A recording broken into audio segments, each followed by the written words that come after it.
teachers and my dear brothers and sisters, आज हम doctor Baba Saheb Bhimrao Ambedkar ji के जन्म और उनके कार्यों का डेकोरेशन प्रोग्राम कर रहे हैं।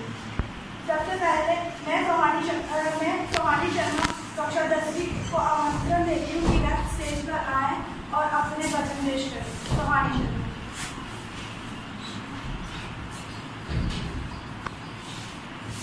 Respected headmaster sir, teachers and dear brothers and sisters, मैं डॉक्टर बाबा साहेब अम्बेडकर के जीवन पर कार्यों पर रोशनी डालूंगी। उनका जन्म 14 अप्रैल 1891 ईस्वी में मध्य प्रदेश मऊ में हुआ।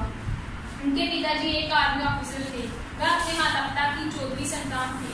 उनके पिताजी का नाम रामजी माधवजी सतपाल था और उनकी माताजी का नाम भीमाबाई सतपाल था।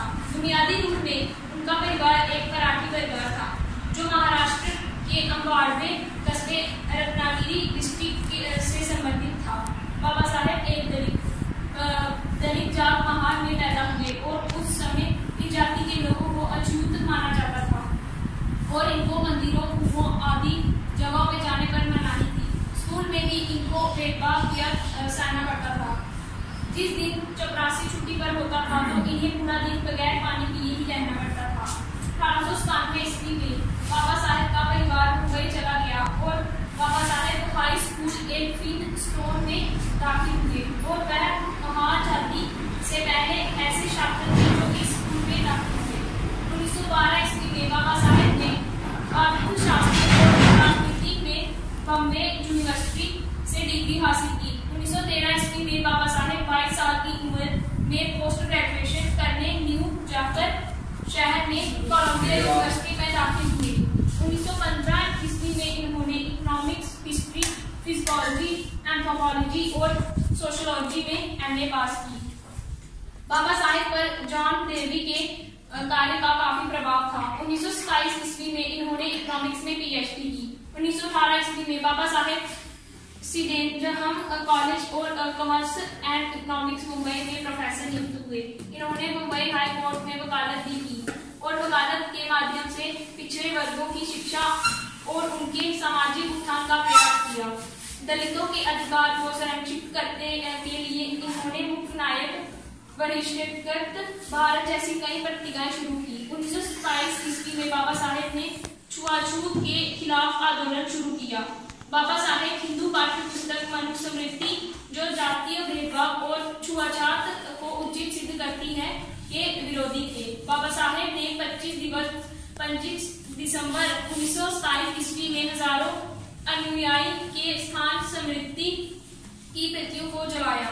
1930 ईस्वी में बाबा साहेब ने कालाराम मंदिर आंदोलन की शुरुआत की। 1935 ईस्वी में Baba Saheb government law college Bombay में प्रिंसिपल नियुक्त हुए और 2 साल इस पर रहे। 1936 ईस्वी में बाबा साहेब ने इंडिपेंडेंट लेबर पार्टी का गठन किया। बाबा साहेब स्वतंत्रता भारत के प्रथम कानून मंत्री बने। 19 अगस्त 1947 ईस्वी को वह कॉन्स्टिट्यूशन ड्राफ्टिंग कमेटी के चेयरपर्सन नियुक्त किए गए। 1952 ईस्वी में बाबा साहेब ने भारतीय सामान्य चुनाव भी लड़ा लेकिन वह चुनाव में हार गए। 6 दिसंबर 1956 ईस्वी में बाबा साहेब का निधन हो गया। इन्हीं शब्दों के साथ मैं अपनी बात समाप्त करती हूँ। धन्यवाद। अब मैं अदिति शर्मा को बुलाती हूँ मंच पर आए और अपनी बात रखे। अदिति शर्मा इधर से बना लो थोड़ा पास से।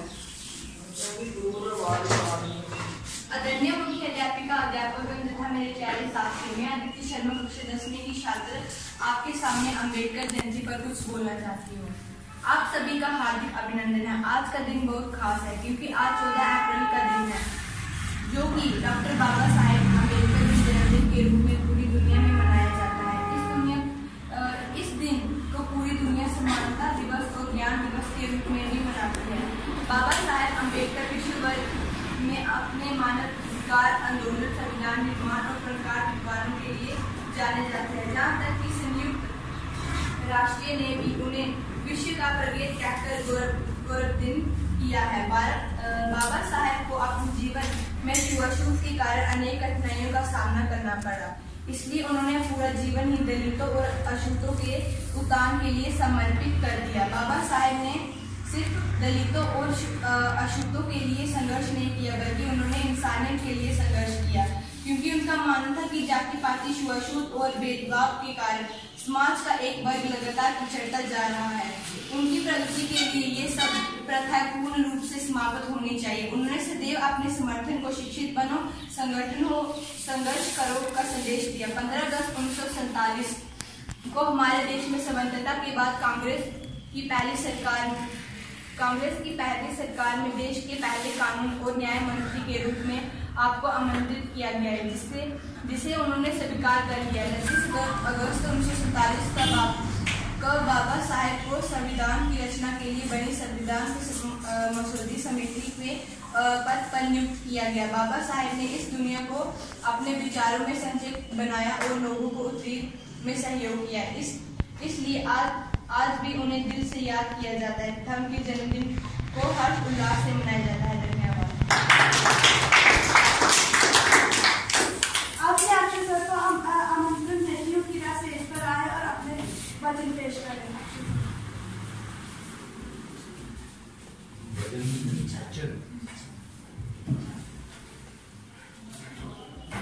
Respected Head of Science Unit, staff members, and dear students, good afternoon.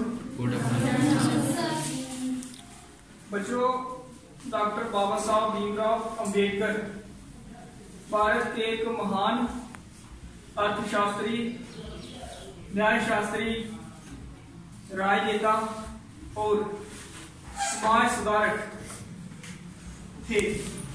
उन्होंने दलित समाज के उत्थान और सामाजिक भेदभाव को खत्म करने के लिए कई कार्य किए और छुआछूत की मानसिकता को समाप्त करने के लिए कई प्रयास किए। हालांकि उनके अनेक प्रयासों के बावजूद आज भी हमारे समाज से छुआछूत पूरी तरह से खत्म नहीं हुई है। इसलिए आपको बाबा साहब के सपने को साकार करने हेतु छुआछूत की मानसिकता से ऊपर उठना है। बच्चों, हम जानवर अपने घरों में रखते हैं।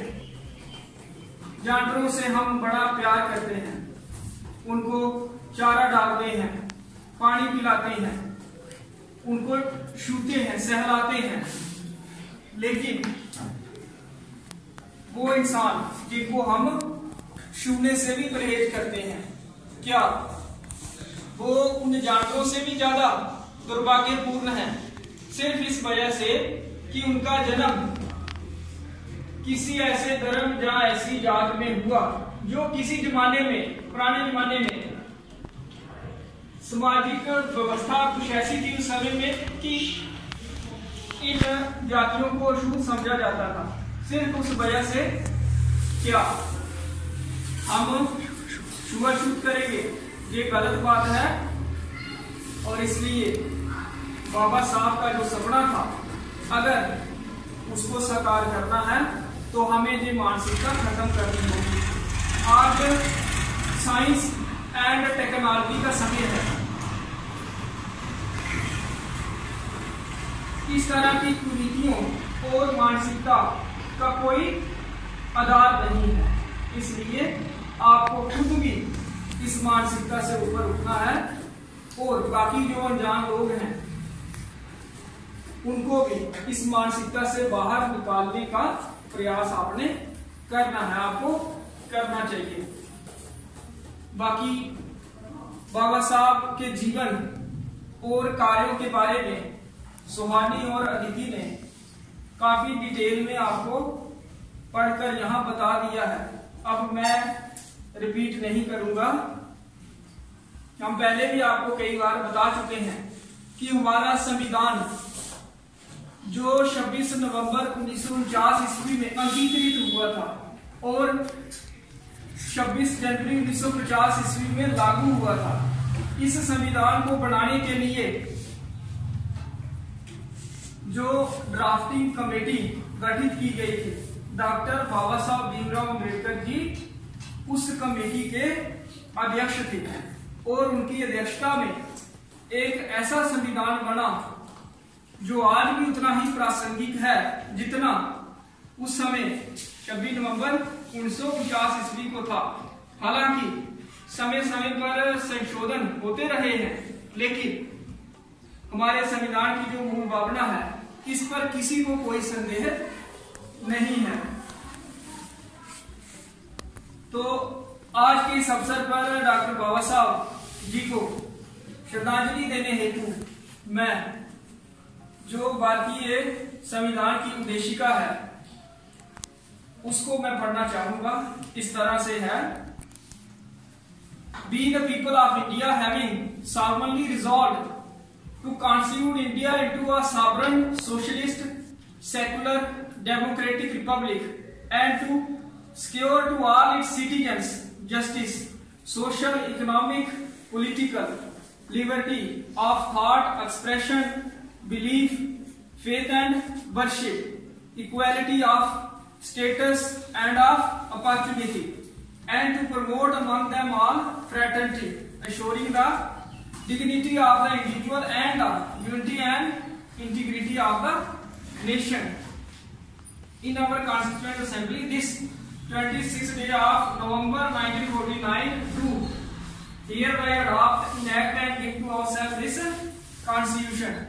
हम भारत के लोग भारत को एक संपूर्ण, प्रभुत्व संपन्न, समाजवादी, पंथ निरपेक्ष, लोकतंत्रात्मक गणराज्य बनाने के लिए तथा उसके समस्त नागरिकों को सामाजिक, आर्थिक और राजनीतिक न्याय प्राप्त कराने के लिए, प्रतिष्ठा और अवसर की समता प्राप्त कराने के लिए, विचार, अभिव्यक्ति, विश्वास, धर्म और उपासना की स्वतंत्रता प्राप्त कराने के लिए तथा उन सब में व्यक्ति की गरिमा और राष्ट्र की एकता और अखंडता सुनिश्चित करने वाली बंधुता बढ़ाने के लिए दृढ़ संकल्प होकर अपनी इस संविधान सभा में आज तारीख 26 नवंबर 1949 ईस्वी को एतद द्वारा इस संविधान को अंगीकृत, अधिनियमित और आत्मर्पित करते हैं। तो इसी उद्देशिका के साथ जो संविधान की है, मैं अपनी बात खत्म कर रहा हूँ। धन्यवाद।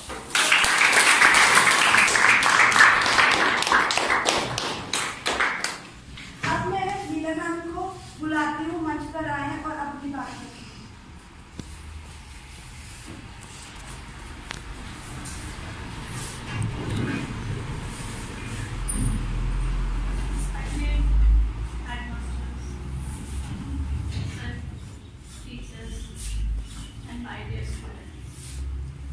आप सभी को पता है कि आज हम B.R. अम्बेडकर की जयंती मना रहे हैं। आपको उनका जीवन परिचय ये बच्चों ने एक्सप्लेन किया कि उनका जन्म 14 अप्रैल को हुआ था, तो इसलिए हम इस दिन को सिर्फ B.R. अम्बेडकर की जयंती के नाम से नहीं बनाते हैं। उनको हम इस दिन को हम समानता दिवस के रूप में भी मनाते हैं। समानता नाम से ही पता है कि इक्वलिटी, वो हर किसी को इक्वल मानते थे। वो ये नहीं मानते थे कि कोई भी रंग, रूप, या कोई याद से, या कोई पैसे से कोई भी बड़ा छोटा है। उनकी नज़र में सारे लोग, सारे जो इंसान थे वो बराबर थे, और इसी बराबर समानता के लिए उन्होंने बहुत सारे कार्य किए। उन्होंने जो अल्पसंख्यक थे, जिनको हम छोटा मानते थे कि ये जात के छोटे हैं, तो उन्होंने क्या किया, इसमें उनको आरक्षण दिया ताकि उनको भी वो भी निम्न स्तर से उसके बराबर में आ जाए, कि कोई भी भेदभाव ना रहे, लोग उनको छुआछूत ना करें। तो ये सिर्फ उनका जो जन्मदिन है, ये सिर्फ हमारे भारत में नहीं मनाया जाता है।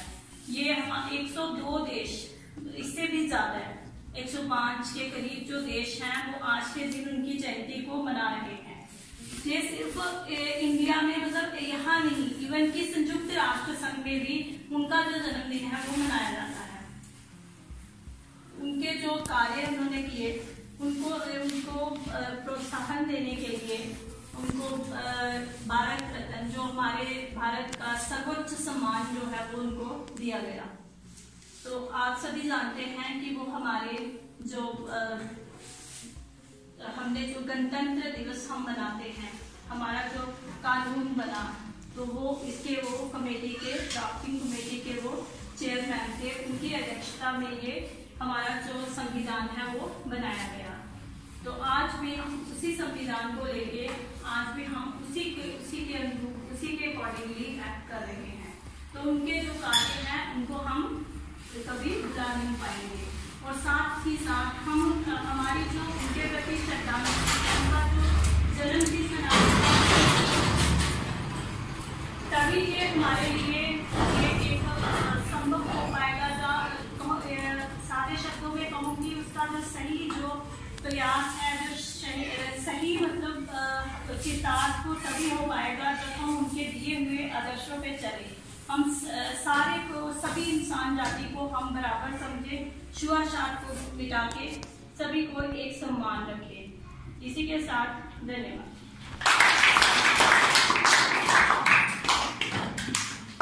अब मैं प्रियंका को बोलती हूँ, मंच पर आए और अपनी बात रखें।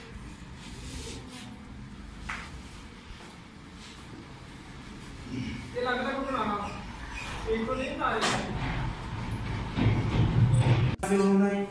उसके साथ व्यवहार किया जाता था, चलो उस बात को छोड़ो। लेकिन कहने का मतलब ये है कि हमें कठिनाइयां जरूर आएंगी, लेकिन हमें उन कठिनाइयों से पीछे नहीं हटना, रुकना नहीं। छोटी सी हमें प्रॉब्लम स्कूल में आ जाती है, हम घर वालों को सुनाते हैं कि आज हमारे साथ टीचर ने ऐसा किया तो मैं आज स्कूल नहीं जाऊंगा। तो घर वाले ज्यादा स्कूल में आ जाएंगे पूछने तो क्यों किया मेरे बच्चे के साथ ऐसा, उसको क्यों नहीं आपने जो चीज मांग रहा था उसको दी। तो जहाँ फिर आप खुद ही स्कूल नहीं आएंगे और घर वालों को भी कहेंगे कि मैंने जाना ही नहीं। लेकिन घर में बात तो वो भी करता होगा जाकर, भाई आज मुझे नहीं वहां बैठने दिया। लेकिन घर वाले क्या बोलते थे, जहां ही बैठाते हैं बैठो, लेकिन आपको पढ़ना है। और अपने माँ बाप की वो छोटी संतान थी, ठीक है, इतना बड़ा परिवार होगा, लेकिन उसने अपनी पढ़ाई जारी रखी। पहले गाँव में पढ़ा, फिर यूनिवर्सिटी को पहुंचा, कोलंबिया तक वो पढ़ने गया। उसके बाद उसने बड़ी अच्छी अच्छी डिग्रियां करके वापस जब भारत में आया तो देश भी तब तकरीबन आजाद होने की स्ट्रगल पर था।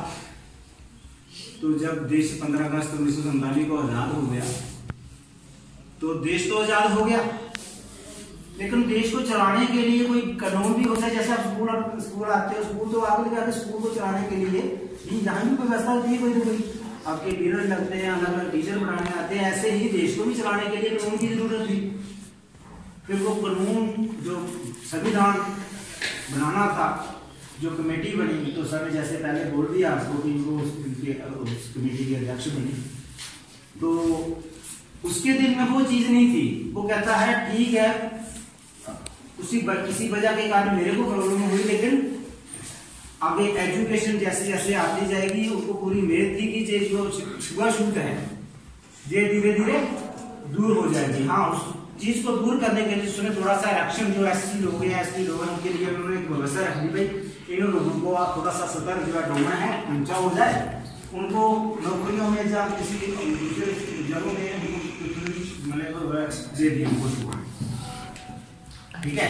लेकिन हमने भी ये सोच रखनी है, आप बनानी है, क्योंकि आप लोग पढ़ लिख रहे हो, एजुकेशन ले रहे हो। एजुकेशन का मतलब ये नहीं है कि हमने सिर्फ क्लास की पास करनी है, 9th से 10th लगे, 10th से 11th लगे।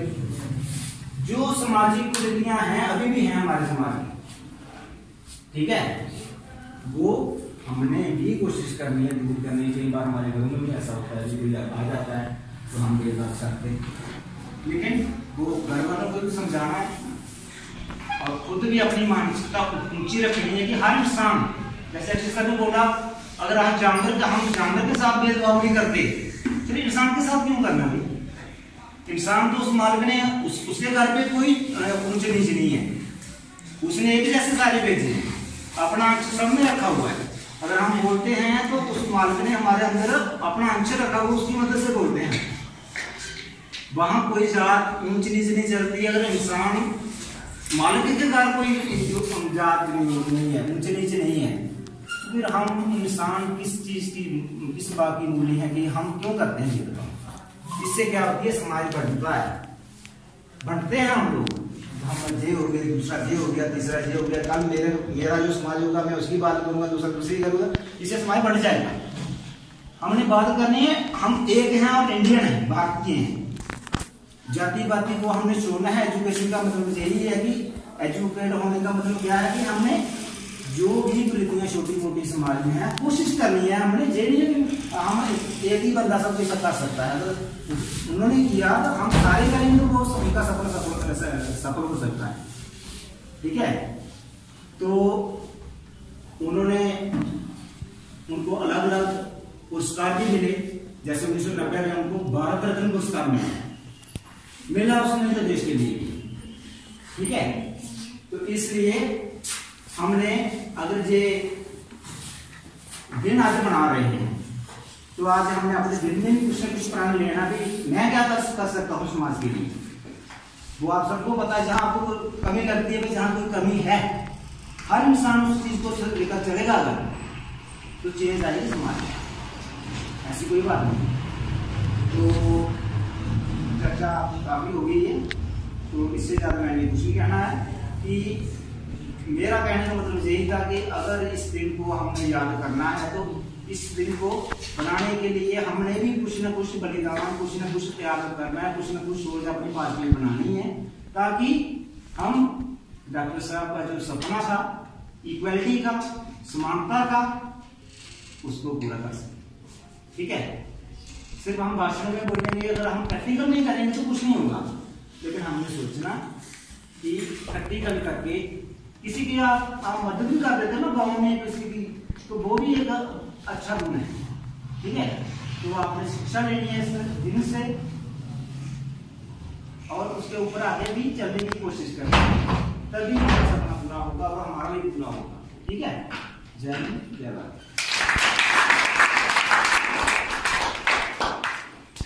अब मैं शास्त्री सर को बुलाती हूँ मंच पर आए और अपनी बात।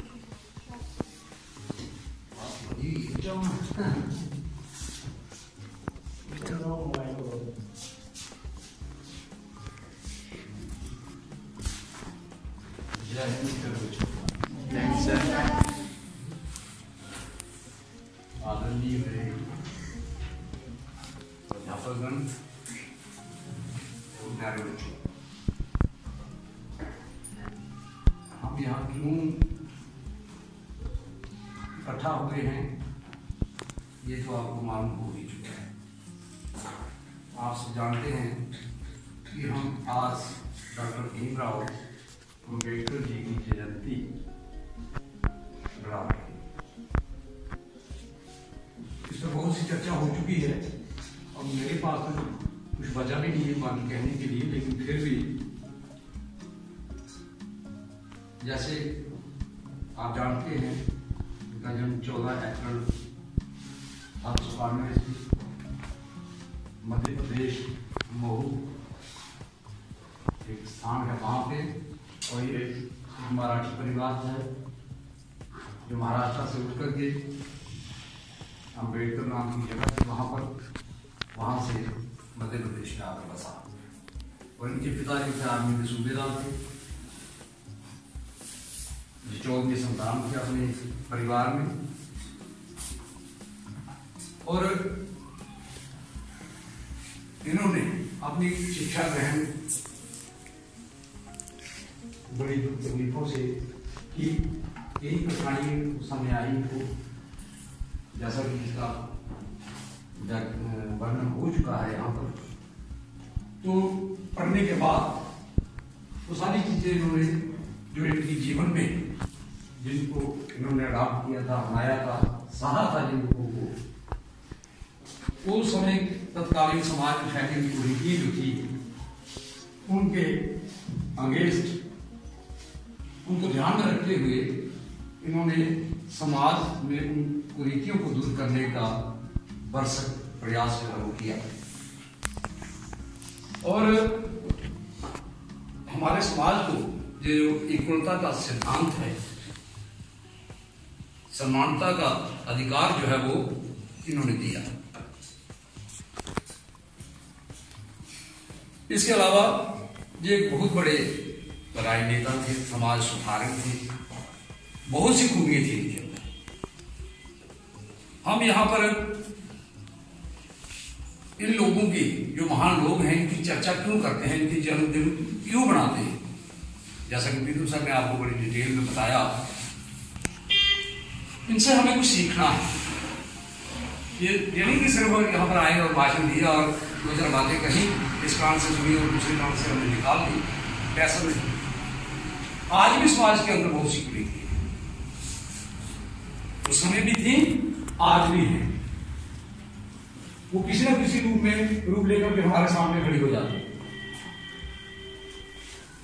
सामाजिक हो, राजनीतिक हो, आर्थिक हो, या कोई और तरीके से। तो हमें क्या करना है कि उन कुरीतियों को दूर करने के लिए, वो ऐसी बुराइयां जो समाज के अंदर समाज को खोखला करती हैं, हमारी एकजुटता के ऊपर प्रश्न चिन्ह लगाती हैं, हमें उनको दूर करने का प्रयास करना है। हमें भी ऐसे बनना है उनकी तरह, जैसे महात्मा गांधी थे, डॉक्टर भीमराव अम्बेडकर थे, या और भी बहुत सी शख्सियत हमारे देशों में हुई है जिनसे हम प्रेरणा ले सकते हैं। तो इस दिन को बनाने का यही हमारा एक मकसद होता है कि हम भी अपने अंदर वो शक्ति, वो ताकत, वो गुण संग्रहित करें और इस समाज को कुछ ना कुछ अपनी कंट्रीब्यूशन दें, हम उसके लिए कुछ कर पाए। हम ऐसे हमने अपने आप को तैयार करना है। ये नहीं कि सिर्फ बातें सुननी है और बस उनके ऊपर अमल करना है। तभी जाकर के डॉक्टर भीमराव जी का जो सपना है वो साकार हो सकता है। अगर वो एक छोटे से परिवार से उठ करके इतना बड़ा महान कार्य कर सकते हैं, आप क्यों नहीं कर सकते? आपके अंदर भी तो वही सोचने की शक्ति है, वही बुद्धि है, वही दिमाग है, सब कुछ है। तो फिर हम क्यों नहीं करते? यदि हमें इस समाज को अच्छा देखना है तो उसके लिए हमें भी कुछ करना पड़ेगा, अपने आप को उस स्तर तक ले जाना पड़ेगा। ज्यादा न कहते हुए बहुत सा हो चुका है, मैं विश्राम छोड़ जाएगी।